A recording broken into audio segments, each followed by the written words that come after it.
अस्सलाम वालेकुम, आप देख रहे हैं पाकिस्तान मेरी पहचान और मैं हूं आपकी मेज़बान तैयबा भट्ट। नाज़रीन, आज की इस वीडियो में हम बात करेंगे पाकिस्तान का जो जोग्राफियाई एक व्यू है उसको हम डिस्कस करेंगे। हमारे साथ मौजूद होंगे आज के इस सेशन में सैयद मोहम्मद जाफरी साहब। पाकिस्तान एक बहुत प्यारा मुल्क है और पाकिस्तान के पास बेशुमार वसाइल हैं। इसके अलावा पाकिस्तान एक ऐसा मुल्क है जिसमें चार मौसम भी आते हैं, लेकिन इस सब के बावजूद इतने सारे जो प्रोज हैं, इतने सारे जो कॉन्स हैं और इतनी सारी जो मुश्किलात हैं उनको कैसे हल किया जा सकता है। प्रीवियस वीडियो में सैयद मोहम्मद जाफरी साहब ने हमें कहा था कि वो फिगर्स के साथ आएंगे और हमें बताएंगे, एलेबरेट करेंगे। तो आज की इस वीडियो में हमारे साथ मौजूद हैं, उन्हीं से जानते हैं बगैर टाइम वेस्ट किए। अस्सलाम वालेकुम। वालेकुम अस्सलाम। कैसे हैं आप? Good, how about yourself? अल्हम्दुलिल्लाह। आज तो पूरी तैयारी के साथ आए हैं लगता है। I think so. जिस तरह से आपने हमें लास्ट वीडियो में बताया हमारे देखने वालों को कि आप पाकिस्तान का जो जियोग्राफिकल रिव्यू है उसको आप बताएंगे पूरे ऑथेंटिसिटी के साथ। तो जिस तरह से हमने भी पढ़ा है, हमारे देखने वालों ने भी पढ़ा होगा, मैंने भी 9th-10th में पढ़ा, आपने भी पढ़ा कि पाकिस्तान कुदरती वसाइल से माला माल है, बेहद अहमियत का हामिल है। इतना अहमियत का हामिल है कि कोई मुल्क इसका मुकाबला नहीं कर सकता। इतने ज़्यादा दरिया हैं कि गिने नहीं जा सकते और फिर हरे भरे खेत हैं। अब ये जो जितना हरा भरा दिखता है ये कितना हरा भरा एक्चुअल में है, क्योंकि आपने तो इसके ऊपर स्टडी की है, तो आप हमें ज़रा बताएँ। इतने ज़्यादा नहीं है, लेकिन अल्लाह ताला का शुक्र है। Let me put it this way, अगर हम बंद करते हैं चारों तरफ से इस मुल्क को, ना कोई शय अंदर आए और ना कोई शय बाहर जाए, तो ये मुल्क जो है सेल्फ सस्टेन कर सकता है। ये बहुत बड़ी खूबी है। हम एक लैंड लॉक्ड कंट्री नहीं है जिस तरह का अफ़गानिस्तान है। हमारे पास समंदर भी है, हमारे पास सहरा भी हैं, हमारे पास पहाड़ भी हैं, दरिया भी हैं, वैलीज़ भी हैं, लेक्स भी हैं, फॉरेस्ट भी हैं। तो सब कुछ है आपके पास माशाल्लाह से। And it's a matter of using these resources rightly. इसको हम अपने पिछले सेशन से इस तरह जोड़ना चाह रहे हैं कि हमें इसकी कुछ कदर महसूस हो और हमारा इससे नाता जुड़े, हम इसके ज़िम्मेदार बने। That is the whole idea. तो इसको हम जियोग्राफिकली हम देखेंगे। यस, आई अंडरस्टैंड कि आप लोगों ने और जो हमारे ऑडियंस हैं जो कि आपके एज ग्रुप से रखते हैं और या हम मुझ जैसे हैं तो उन्होंने जोग्राफी ज़रूर पढ़ा हुआ है। आई वुड से कि इसको हम 3 रीजन्स में डिवाइड कर सकते हैं। इसमें यानी कि नॉर्थर्न हाईलैंड्स आ जाएंगे, फिर प्लेन एरिया जो कि इंडस रिवर प्लेन्स हैं, और प्लेटो जो कि बलूचिस्तान प्लेटो है। तो इन 3 सेगमेंट्स में हम इसको डिवाइड करके and we will just go over it what's in there for us. इसको कहेंगे we would like to take an inventory. पहला क्या है आपका?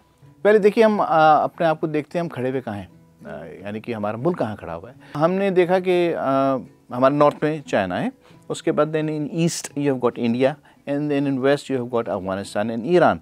साउथ में हमारे पास माशाल्लाह से अरेबियन सी एक साहिल समंदर है। इसको कहते हैं जी वार्म वाटर, और जिसके लिए चाइना भी इंटरेस्टेड है वहाँ तक उसकी रसाई हो for trade purposes and all that. Similarly Russia वो भी इंटरेस्टेड है इसमें। तो आपकी पोजीशन काफ़ी इम्पोर्टेंट है। So let's keep that in mind. दूसरा ये बात कि हम एक्सपेक्ट करते हैं जी गवर्नमेंट की तरफ से बहुत सी चीज़ें हो जाएं, तो भाई गवर्नमेंट की तरफ से नहीं हो सकते, गरीब है गवर्नमेंट। हम ये अंदाज़ा लगा सकते हैं कि पाकिस्तानी अवाम जो है वो फिर गवर्नमेंट से ज़्यादा अमीर है, क्योंकि जिस तरह से पहले कहा गया कि डैम बनाना है, और कभी भी ऐसी सिचुएशन अगर आती है तो सेकंड्स में मुल्क पूरी कौम जो है पूरे मुल्क की वो इकट्ठी हो जाती है। और जिस तरह से आप देखें पिछले दिनों से लाभ आया, सारी कौम ने इकट्ठे होकर उन मुतासरीन की मदद की। तो इसके बावजूद हमारी गवर्नमेंट गरीब है, इसकी रीज़न क्या है? इसका हम जवाब ढूंढने तो फिर पॉलिटिकल चीज़ें में हम घुस जाएंगे। लेकिन let me give you an example. हम अमेरिका की तरफ देखते हैं as one of the advanced and progressed nation. तो अगर उसकी आप एक सीरीज़ है man who built America, history channel वालों ने बनाई थी, अगर आप उसमें देखें तो वो मुल्क जो है जिसको खड़ा किया है उसको उसमें 3-4 बड़े बड़े नाम हैं। एक है Cornelius Vanderbilt, then we have John D Rockefeller. Vanderbilt ने रेल रोड की थी और रॉकफेलर ने ऑयल बिजनेस को डेवलप किया था, ऑयल एक्सप्लोरेशन से आगे तक लेकर गया था। Then we have got Andrew Carnegie जिसने कि स्टील की इंडस्ट्री कायम की। फिर गाड़ी बनाने के लिए हेनरी फोर्ड आगे आया, और फाइनेंशियल सिस्टम्स को डेवलप करने के लिए जेपी मॉर्गन। ये 4 नाम हैं। इसमें से मॉर्गन के अलावा जो 3 नाम हैं वो एक आम लोग थे वहाँ के मिडिल क्लास के, और यू कैन इवन से गरीब थे जो कि माइग्रेट करके आए थे यूरोप वगैरह से। इन चारों ने मेहनत की है। It's very interesting series. तो अगर आप देखें तो विल गेट द आइडिया कि इट इज़ पॉसिबल। अगर आप पाकिस्तान में देखें कोई ऐसे नाम हैं जिन्होंने इस तरह मेहनत की है, तो उसमें अब्दुल सत्तार ईदी साहब का नाम है, he has done a lot of social work. फिर हैं अब्दुल कदीर साहब जिन्होंने हमें एटॉमिक पावर की कैपेबिलिटी दी। और फिर हमारे पास एक नाम है आगा हसन आबिदी साहब। लेकिन बहुत से लोग अपनी मंजिल पा लेते हैं, कुछ फेलियर्स भी होते हैं as part of this journey. जिस तरह से आपने पहले बोला कि पाकिस्तान में पहाड़ हैं जो कि बहुत ज़्यादा हैं, संभाले नहीं संभलते। फिर जंगलात की बात आपने की, जंगलात बहुत ज़्यादा हैं तादाद में। फिर आपने बात की दरियाओं की, दरिया भी बहुत ज़्यादा है। स्टिल आप कोई भी 9th क्लास से लेकर या फिर इवन आप 6th क्लास की उठा लें मुताला पाकिस्तान, उसमें यही कुछ लिखा है, पाकिस्तान माला माल है, पाकिस्तान के पास ज़खायर इतने ज़्यादा हैं कि गिने नहीं जा सकते, पाकिस्तान दुनिया का वाहिद मुल्क है जिसमें मादनी वसाइल बहुत ज़्यादा है, फ़लाना फ़लाना फ़लाना एंड ऑल दैट। लेकिन अगर मुताला पाकिस्तान की पट्टी हम अपनी आँखों से उतारें तो असल हक़ाइक़ क्या है, हमारे पास क्या है? Let's start from the north of Pakistan, जिसको मैं कह रहा हूँ नॉर्दर्न हाईलैंड। एंड उसमें जो है आपका पहाड़ी सिलसिला है, मेनली हिंदू कुश हैं, कराकोरम है और हिमालयाज़ हैं, और very tall mountains we have got. उसमें से जो हैं वर्ल्ड के 5 जो हैं वो हमारे पास, 17 में से 5 हमारे पास हैं, और इसके हमें नाम ज़रूर जानना चाहिए। एक तो है K2, जिसको कराकोरम 2 को हम K2 कहते हैं, लाइक दैट इज़ लाइक 28,000। मैं अप्रॉक्सीमेटली फिगर्स की बात करूँगा, कोई जानी पर्चा हल नहीं कर रहे हैं यहाँ बैठे हुए। फिर उसके बाद वर्ल्ड नंबर 9 जो है नंगा पर्वत है, which is like 26,000। World number 11 जो है, जिसको हम हिडन पीक भी कहते हैं, और गशेर ब्रह्म 1, तो 3 है, 1, 2 एंड 3। सो वर्ल्ड नंबर 11 गशेर ब्रह्म जो है नंबर 1 है, which is again in the range of 26,000। फिर एक है ब्रॉड पीक है, which is number 12, which is again the range of 26,000। और फिर गशेर ब्रह्म 2, again that's in the range of 26,000। तो इनमें से जो ज़्यादा हैं जो हमने गिनाई हैं, उनमें से सिर्फ काराकोरम जो है 28,000 की रेंज में है, बाकी सारी जो है 26,000 की रेंज में है। वक्त के साथ जो है कोह पहमाई में इंटरेस्ट पाकिस्तान में कॉन्सेंट्रेट हो रहा है, and we are getting lot of people from all sorts of countries जो कि कोह पहमाई में इंटरेस्टेड हैं, और बहुत एक्टिविटी है वहाँ के ऊपर।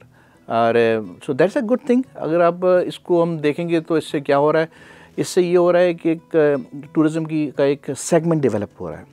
आप इसको फॉर एग्ज़ाम्पल आप इसमें ऐड कर सकते हैं डिजिटल मैप, इसका आप उनको सहूलियात मुयसर कर सकते हैं जो कि लेट्स से किसी स्टैंडर्ड की हों, उनको फैसिलिटेट कर सकते हैं, तो ये ट्रैफिक और बढ़ेगी।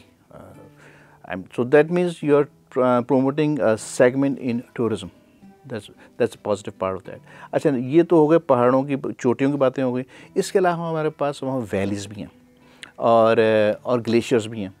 तो ग्लेशियर आपके ख़्याल में कितना कोई बड़ा होता होगा ग्लेशियर? अब मैं आपको बताऊँ, जो 3 बड़े नाम हैं huge glaciers we have got, Baltoro है, बियाफो है और हिस्पार है। Baltoro, for just to give you an idea, is 36 miles long. I mean just imagine कि कितना बड़ा एक वो बर्फ़ का है वो। और अभी जब मैं प्लेन्स की बात करूँगा, उसमें बात आएगी इंडस की रिवर की, और मैं आपको बताऊँगा कितनी वो हमारी लाइफ लाइन है वहाँ पे, और ये कहाँ से आ रहा है, इन्हीं रीजन से, इन्हीं पहाड़ों, इन्हीं वादियों में से आ रहा है, और it is being fed by these glaciers. अभी जो क्राइसिस आया था पाकिस्तान में सैलाब का, वो उसमें बारिशें तो थीं, लेकिन because of global warming glaciers पिघले हैं और पानी आया, it's coming emerging out of those mountains, और this is because of this glaciers. बर्फ़ पड़ती है तो ये जो हैं दरिया बनते हैं, और फिर हम उससे मुस्तफ़ीद। हम ये कह सकते हैं कि जब बर्फ़ पड़ती है तो दरिया बनते हैं, और जब ज़्यादा बर्फ़ पड़ती है तो फिर ज़्यादा दरिया बनते हैं। हाँ, कुछ कह सकते हैं। सुनी सी बात लग रही है मुझे इस तरह भी। मेक सेंस टू यू कि ये कितना इंपॉर्टेंट है। अच्छा, इसके बाद अगर हम वैलीज़ की कुछ बात कर लें, we have got like 6 valleys over here. Swat नाम मशहूर हैं, चित्राल कलाश वैलीज़ हैं, और गिलगित है, कागान है, और हुंजा वैली है, और स्कर्दू वैली एक मोर जो मैं मिस कर रहा हूँ। अच्छा, इसमें भी एक ऐसा पहाड़ है और उसका नाम है मूचो चिश, और इसको अभी तक कुछ सर कर नहीं सका। टेरेन बहुत डिफ़िकल्ट है एंड हाइट उसकी ज़्यादा नहीं है, लाइक 24,000 की रेंज में, लेकिन दैट्स समथिंग अगेन यूनिक। तो इस तरह की बहुत सी ऐसी चीज़ें हैं इस नॉर्दर्न एरियाज़ में विच इज़ ऑफ इंटरेस्ट। अगर हमें ज़्यादा इंटरेस्ट नहीं है शायद उनको, हमें उसकी कदर नहीं है शायद इस वजह से। तो ये सारी जो है हमारे पास नॉर्दर्न एरियाज़ में है। Now after the valleys we get into the second segment of the geographical divisions we have created, and that would be Indus River Plains. Indus River Plains में क्या आता है? पंजाब और सिंध। और इसमें जो आपने पहले बात की थी इंडस की, I would like to talk about that. Indus is emerging from Himalayas, और वो एक तिब्बत के पास इसका ओरिजिन है। इट्स लाइक जिस पानी की टंकी नहीं होती घरों में, उस तरह का अल्लाह ताला ने हमें ऊँची सी टंकी दी हुई है जो कि भरी रहती है, और उससे हमें ये इंडस फ्लो करके हम तक आता है। इसमें और दरिया भी मिलते हैं, और लेकिन आम फहम बात जो है वो ये है कि तिब्बत से आ रहा है बहता हुआ, कोई 3000 किलोमीटर्स लंबा है, और it ends up into Arabian sea. ये इम्पोर्टेंट हिस्टोरिकली भी बहुत है। ये रिवर नाइल से अगर हम कंपेयर करें, वो भी बहुत पुरानी सिविलाइजेशन थी, बहुत पावरफुल है, like 3 times more powerful in flow. इसकी वजह से यहाँ हड़प्पा और मोहनजोदड़ो की सिविलाइजेशंस थी, और इसकी ज़ाहिर कि दरिया की गिरती, और पहले जो डेवलपमेंट या सिविलाइजेशन डेवलप होती थी वो पानी के आसपास ही होती थी। तो इस तरह ये जो है दरिया बहुत इम्पोर्टेंट है। अब ये दरिया में कुछ और दरिया जो कि इंडिया से फ़्लो करते हुए हैं, और वो आके इसको एक पंजनत के ऊपर ही सारे मिल जाते हैं। तो इसमें 3 दरिया जो हैं जो कि ओरिजिनेट होके आ रहे हैं, रावी, ब्यास और सतलज इंडिया से। तो और इससे पहले जो था यहाँ एक ये जो 5 दरिया हैं, ये दीज वर ग्रेजिंग ग्राउंड्स, यानी कि लोग अपने जानवर चराते थे। ये इतने डेवलप नहीं थे, अंग्रेज़ ज़माने की बात कर रहा हूँ। उन्होंने इसमें पोटेंशियल देखा और इसमें उन्होंने नहरी निज़ाम को बेहतर बनाया, और हमारे पास इस तरह ये दरिया रावी, सतलज, चेनाब, झेलम और दरिया सिंध या इंडस ये हमारे हिस्से में आ गए पार्टीशन के बाद। लेकिन 1960 में जो है उसने पानी बंद करना शुरू कर दिया इंडिया ने। अब डैम्स बना लिए, शरारत कह लें, जो भी कह लें। तो फिर ये तय हुआ कि भाई जो है रावी, ब्यास और सतलज का कंट्रोल इंडिया को दे दी जाए। तो हमारे पास रह गया झेलम, चेनाब और इंडस। तो इस तरह फिर ये 1960 से जो सिंतास मुआहदा इसको कहते हैं, उस तरह की चीज़ें आगे चली। लेकिन इसमें हमने फिर पानी की कमी दरिया मतलब जब रावी में पानी कम हो गया, सतलज में पानी कम हो गया, तो हमें जो साउथ पंजाब था उसको फीड करना मुश्किल हो गया। तो इन्होंने कोई 12 लिंक कैनाल्स निकाली, यानी कि इंडस से पानी लेके और ये जो दीगर दरिया हैं इनमें ड्रॉप करना शुरू कर दिया। इसकी वजह से कुछ salinity and water logging develop हुई है। सिंध को कंप्लेंट डेवलप हो गई कि हमारे पास पानी कम हो गया है। उनके पास कुल 14 कैनाल्स हैं जो कि बैराजेस से निकल रही हैं, 3 बैराजेस हैं उनके पास। That's all they have got.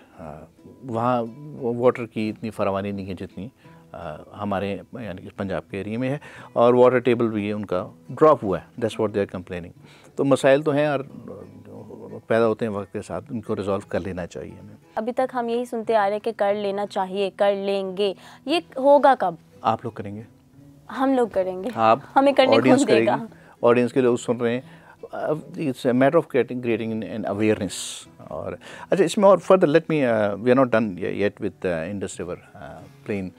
आप एक मैप देखेंगे और इस मैप के अंदर आपको परसेंटेज ऑफ जो हमारे पास जो फसलें उगती हैं, जो फल उगते हैं, उसमें कंट्रीब्यूशन या कहाँ से आपको ज़्यादा हासिल होता है, तो 70% आपको पंजाब से मिलता है, 15% आपको सिंध से मिलता है, 8% जो है आपको KPK से मिलता है, और 4% आपको बलूचिस्तान से मिलता है। आप एक टेबल देखेंगे स्लाइड्स में, जिसमें हमारे पास जो टोटल रिपोर्टेड एरिया है वो उसमें मेंशन्ड है, और इसमें जो एक पाकिस्तान का एरिया 80 मिलियन हेक्टर, और जब हम फोकस करते हैं जो रिपोर्टेड एरिया से मुराद जहाँ तहसीलें हैं जहाँ पर हमारी हैं, और जो कि गवर्नमेंट गिनती है, इसमें मोस्ट लाइकली जो है आपके जो इलाके गैर हैं जिनको कहलाते हैं, उसमें शामिल नहीं होंगे, तो वो कम है निस्बतन।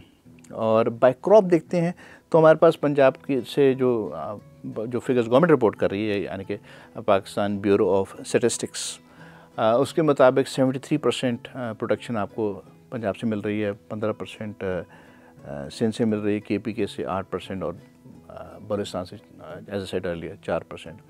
अब KPK से आपको वीट है, मेज़ है, राइस है, टोबैको है।